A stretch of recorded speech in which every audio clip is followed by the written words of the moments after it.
Salut, bienvenue sous la couverture. Alors aujourd'hui on se retrouve pour parler de mes 16 ou 17 séries préférées actuellement, donc mes séries du moment. Bien sûr, évidemment, je suis pas sûre que j'ai bien compté, donc peut-être que j'en ai plus que 17, mais normalement j'ai compté 17. Voilà, je fais un petit topo vite fait, pour pas faire une intro trop longue.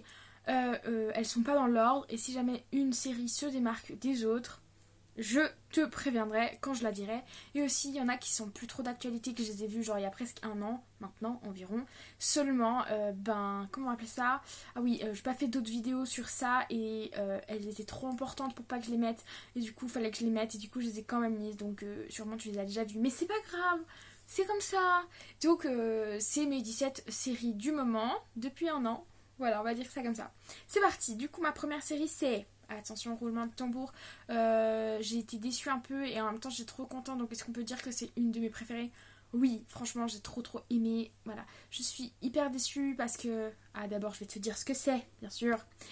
C'est Salvation. Salvation, je sais pas comment on prononce, peu importe. Euh, il paraît que c'est passé inaperçu dans le catalogue Netflix, que voilà, il y a personne qui a regardé, mais c'était tellement bien. Très dommage par contre, ils n'ont pas prévu de faire de saison 3 parce que justement ça n'a pas marché ni à la télé en 2016, je sais plus quand, ni sur Netflix, mais j'espère quand même parce que je veux trop savoir. Je vais pas tout spoiler, mais c'est l'histoire d'un étudiant qui découvre que dans à peu près 9 mois, je crois, il y a une astéroïde qui va s'écrabouiller sur Terre et que tout le monde va mourir. Et voilà, du coup, je pars sur un principe de sauver l'humanité. Et je vais pas te spoiler, mais je vais quand même te dire que je suis super déçue de pas avoir une saison 3 parce que j'aurais vraiment voulu savoir pourquoi. Voilà, pour ceux qui ont envie, vous aurez compris. Je te le conseille 1000 fois, franchement. La saison 1, elle est super. La saison 2, ça devient un peu plus complexe, mais j'ai trop adoré. Ensuite, numéro 2. Alors, tu vas voir que je saute du coq à l'âne, vraiment. C'est abusé. Donc, ma série 2, franchement, je l'ai même plus préférée que... Peut-être pas, je pense qu'elles sont à égalité. Je l'ai fini il y a quelques jours, c'est... Carol and Tuesday, yes. Carol and Tuesday, je sais pas comment on prononce, peu importe, mais voilà, j'ai adoré cette série. Je l'ai finie récemment et ça m'a surprise la fin. Et j'ai trouvé que c'était un grand discours actuel. J'ai vraiment adoré le... Enfin, je sais pas du tout si tu vois ce que c'est. C'est une... On va dire un animé, mais c'est pas vraiment un animé. Je sais pas du tout comment appeler ça. C'est un dessin animé en fait. Mais un peu en manque. Bref, peu importe. C'est l'histoire de... Déjà, il faut savoir qu'on a colonisé Mars dans cette série. Et du coup, c'est l'histoire de deux filles martiennes qui habitent sur Mars, forcément. Qui font de la musique ensemble. Et voilà, les musiques, elles sont dingues. J'ai trop été inspirée. L'histoire, elle est bien. Vraiment, c'est un truc, no prise de tête. J'ai vraiment adoré. Ça m'a vraiment ouvert autre chose. Ça m'a fait du bien d'entendre des chansons... elles sont vraiment géniales. C'est important de le dire. Ensuite, attention, celui-là c'est mon top 1, mais vraiment, donc c'est mon troisième, mais vraiment, actuellement, je pense que j'ai regardé toutes les saisons. Enfin bref, je suis tellement triste d'ailleurs, je vais peut-être pleurer. Non, c'est bon, parle pas quand même, abuse pas. Ok, je sais que c'est très ancien et que sûrement tout le monde voit de quoi je parle, mais c'est une fille au CNED qui me l'a proposé, qui m'a dit ah tu devrais regarder ça. Oh, j'ai trop bien fait de regarder. C'est Prison Break. Voilà, donc je suis tombée amoureuse de tout le monde. Tous les personnages sont géniaux, extraordinaires. Et oui, je suis un peu maudite parce que toutes mes séries, que je suis en kiff dessus, j'apprends qu'ils vont pas faire la suite. Donc je peux comprendre, comme je sais pas si tu sais, mais Scofield, l'acteur de Scofield, Scofield le beau gosse, il est homosexuel et il ne veut plus jamais jouer de rôle hétéro à la télé, en film, enfin il veut plus jouer quoi des hétéros et il a le droit, c'est sa décision et tant mieux pour lui et j'en suis contente pour lui. Et juste, c'est trop triste parce que j'aurais voulu savoir la fin. Mais alors, si du coup, peut-être éventuellement, ils peuvent trouver un arrangement pour qu'on puisse quand même savoir ce qui allait se passer, ce serait pas mal. Mais voilà, j'ai tout regardé les séries, la saison.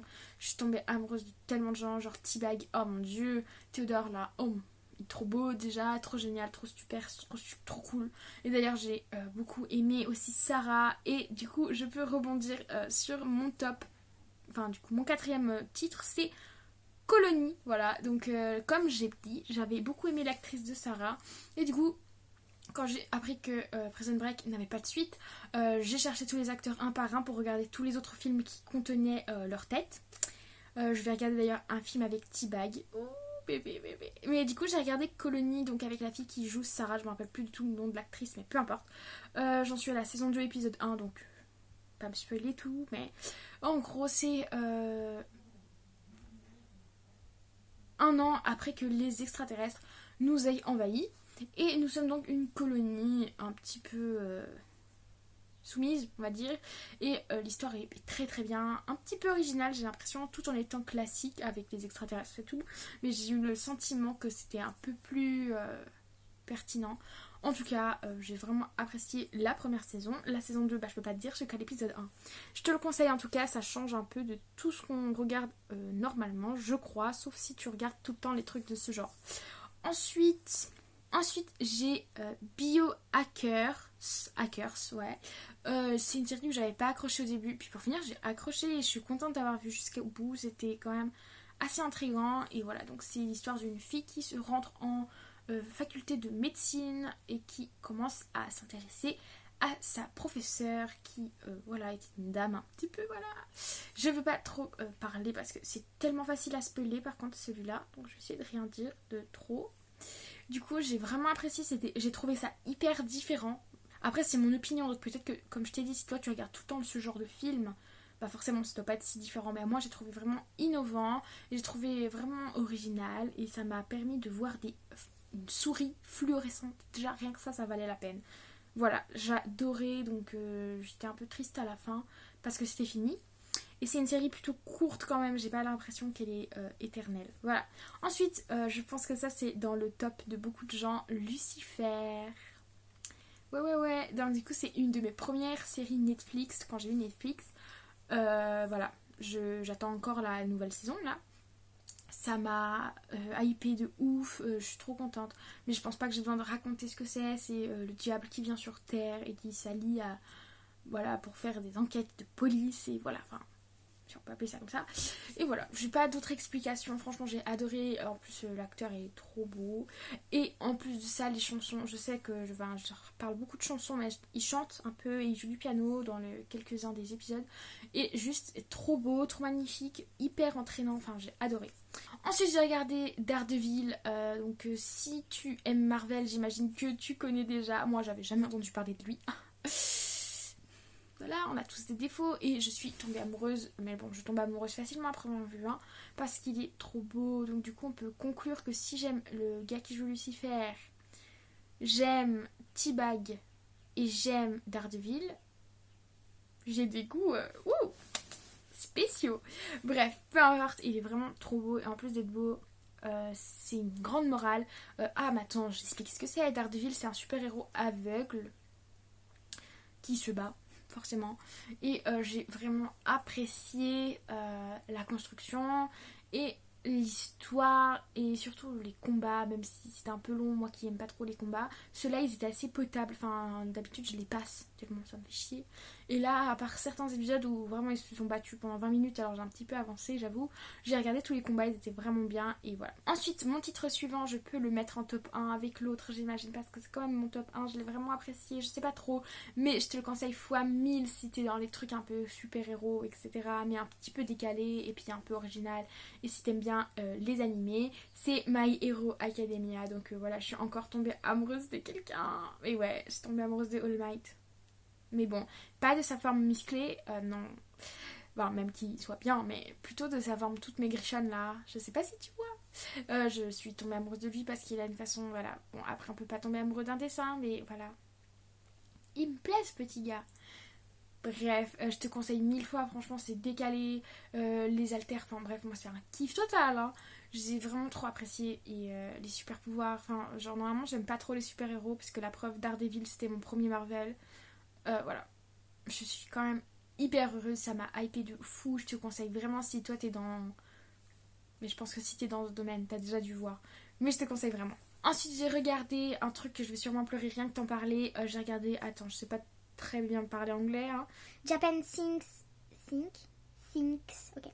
Japan Things 2020, voilà. C'est l'histoire d'une famille qui vit le tremblement de terre qui recouvre le Japon en 2020. C'est fictif, bien évidemment, parce que le Japon est encore là. Mais voilà, j'ai vraiment apprécié l'histoire. J'ai pleuré beaucoup trop sur cette série. Enfin, genre, je m'attendais à pleurer sur beaucoup de séries en vrai. Mais là, c'est une série, genre, ça m'a démonté. Hein, genre, je pouvais pas dormir la nuit. Genre, je devais regarder la suite des épisodes alors que je pleurais, que je tremblais. J'ai fait des crises d'angoisse quand. Je peux pas trop te dire parce que je vais te spoiler encore, mais comme tu te doutes, toute la famille n'a pas survécu à une mort particulière. Mais je vais pas te spoiler, mais si t'as vu, tu comprendras. Et si tu vas le regarder, eh ben tu comprendras. Mais celle qui est plutôt vers le début où on s'y attend pas, vraiment pas, sans en même temps on s'y attend et en même temps on s'y attend pas, et tout à coup, paf, boum, bam, bim. Voilà, ça m'a dégoûtée à vie et en même temps ça m'a traumatisée et c'était tellement différent de tout ce que je regardais d'habitude, mais j'ai apprécié à part ce moment qui m'a vraiment, genre vraiment j'avais envie de vomir, hein, pour te dire. C'était extraordinaire, vraiment. S'ils pouvaient inventer tout le temps des choses aussi développées et aussi différentes, enfin bref, c'est pas juste une série catastrophe comme toutes les séries catastrophes. Et j'ai vraiment l'impression d'être avec eux et de marcher comme de la merde là sur tout le Japon pour trouver ce putain de bateau de merde. Voilà, j'ai eu cette impression là, c'était extraordinaire. Ensuite, une autre de mes premières séries Netflix, c'est The Rain. Elle a longtemps été mon top 1. J'ai trop apprécié, j'ai regardé toutes les saisons, je me rappelle même plus combien il y en a, 3 ou 4, je sais plus. Voilà. C'est l'histoire de nous, du petit humain, qui tout à coup la pluie devient mortelle parce que des gens sont un peu bêtes. Et du coup, ben voilà, fin de l'histoire, en gros, il faut survivre à la pluie et trouver le remède, etc. etc. J'ai beaucoup apprécié, j'ai trouvé qu'au début c'était pas trop plat, non c'est pas plat le mot, mais genre, quand on connaît la suite, on trouve que la première saison, enfin j'ai trouvé que c'était la meilleure, mais en même temps j'ai trouvé que on a tout découvert après, c'était vraiment plus impressionnant. Enfin, j'ai beaucoup apprécié et j'ai trouvé ça agréable. Ouais, c'est le mot, je pense, agréable. C'était vraiment génial. En tout cas, j'ai vraiment eu l'impression que ça m'a fait avancer parce que je me suis retrouvée. En tout cas, j'ai vraiment l'impression que, pareil, j'étais avec les personnages, j'ai vécu chaque mort, chaque moment. Et voilà, et j'ai adoré la conclusion finale qui, je veux pas trop te spoiler, mais qui veut clairement dire que ce n'est pas toujours aux humains de tout contrôler. Heureusement, parce que sinon, on serait dans la merde. Ensuite, j'ai regardé la série documentaire Don't Fuck with Cats. Voilà, ça suit l'histoire réelle de Luca Magnotta, je sais pas si tu connais. C'est un tueur en série de chats et un tueur d'humains par la suite.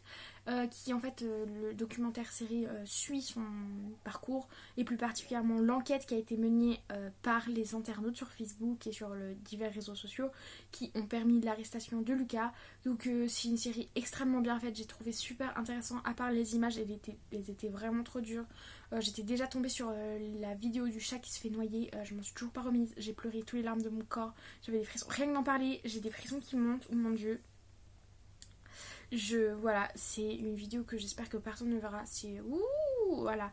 Mais la série est vraiment bien faite. On a vraiment l'impression de suivre l'enquête. Donc si tu connaissais pas l'histoire, t'es encore plus dedans. Et là, je viens de te spoiler qu'il a tué un homme. Mais bon, c'était un peu logique, sinon on n'aurait pas fait un film sur lui.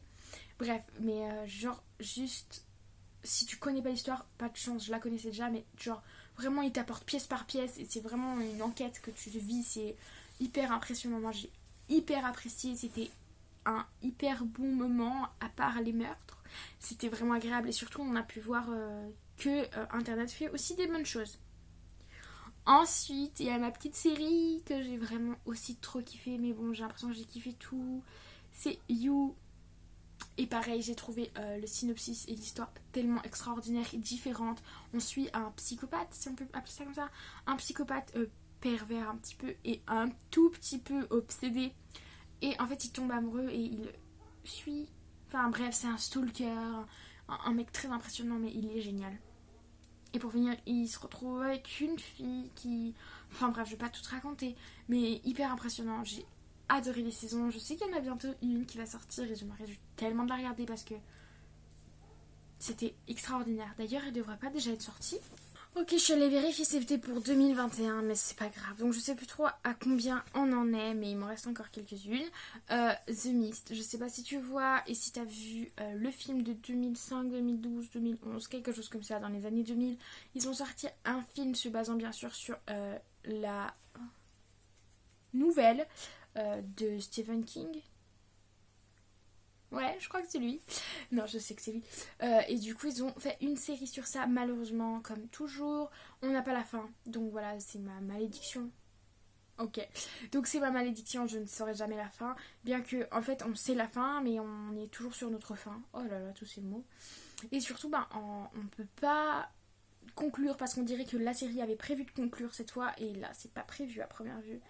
Donc voilà, c'était très constructif. Il y a eu beaucoup de critiques comme quoi les acteurs jouaient mal, mais moi j'ai trouvé qu'on était assez immersif et que c'était assez bien.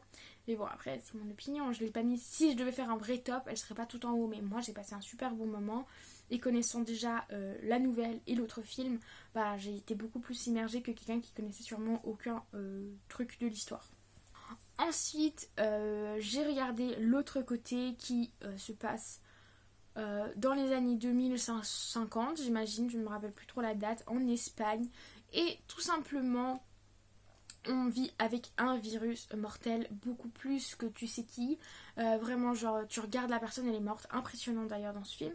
Et on suit une famille qui détient, malgré lui, la solution. Malgré eux plutôt. Et voilà, on suit en fait cette petite fille et ses parents, entre guillemets. Je ne veux pas tout spoiler, mais avec sa tante. Et vraiment, la série est très bien faite. Les décors, ils sont géniaux. Et j'ai trouvé vraiment tous les personnages jouaient hyper bien. C'était très un condensé du monde où il y a les riches d'un côté du mur et les pauvres de l'autre. Et on n'a pas du tout la même version de la réalité. Et voilà, j'ai trouvé ça vraiment très bien fait. Et aussi, j'ai trouvé super que le virus ne soit pas le centre du film, enfin de la série, parce que souvent, en 2020, on a un petit peu été inspiré de la réalité, et même si j'adore les films comme ça, et que je les ai regardés avant que 2020 arrive, et ben je trouve que c'est trop inspiré parfois. Là, en ce moment, j'avais besoin d'autre chose, et j'ai trouvé que ce film était vraiment la part des choses. Ouais, cette série, pardon. Vraiment, elle fait la part des choses. Elle était vraiment super géniale. Les acteurs super géniaux. L'histoire super géniale. Tout était super génial. J'ai vraiment adoré. Ensuite, j'ai regardé Lost Song. J'ai trop aimé. J'ai adoré les chansons. Mais bon, comme d'habitude, on dirait que je regarde les séries que pour les chansons, moi. J'ai adoré l'histoire, un peu originale. C'est un animé d'ailleurs, si je dois préciser. J'ai trouvé la série assez courte, du coup, j'ai pas eu trop le temps de. Voilà. Et j'ai adoré l'effet boucle, si je peux me permettre d'appeler ça comme ça, sans trop te spoiler. J'ai trouvé que il fallait une grande réflexion pour tout comprendre et que c'était pas donné à tout le monde, j'imagine. Genre, les enfants qui regardent ça, ils doivent pas comprendre. Mais j'ai trouvé vraiment que la réflexion était hyper intense et c'était super, super, super, super intéressant. J'ai adoré.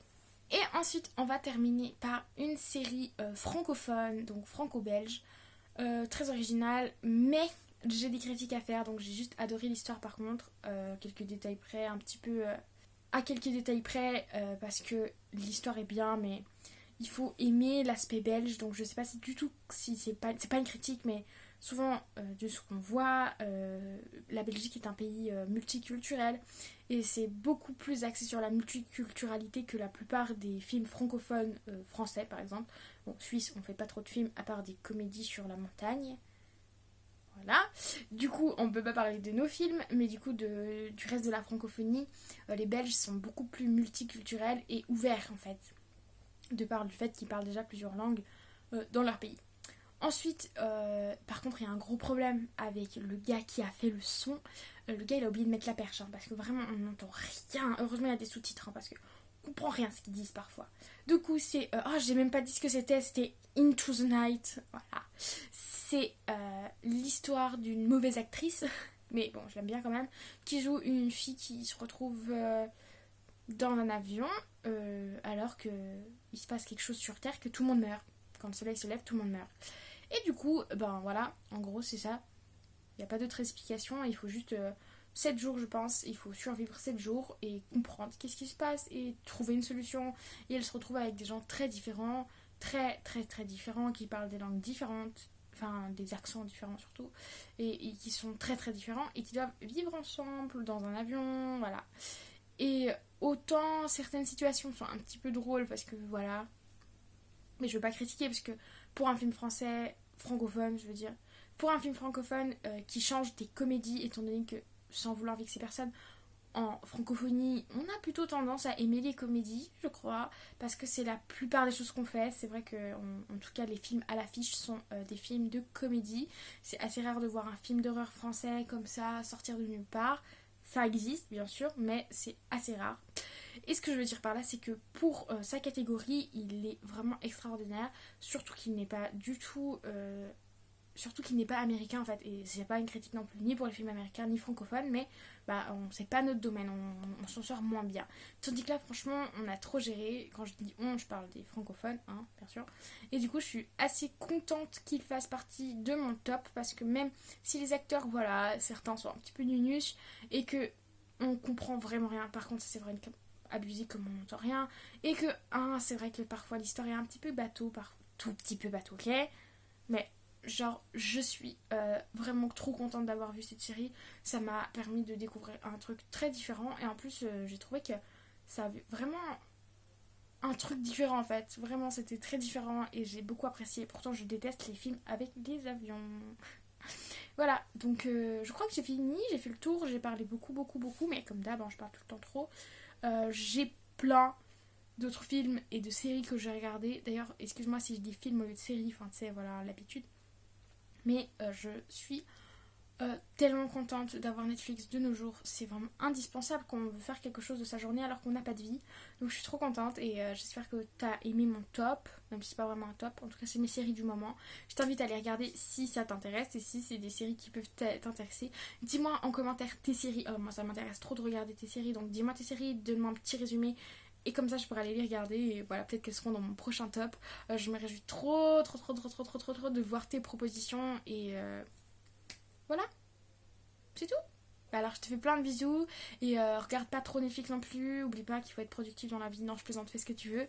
Des bisous et prends soin de toi.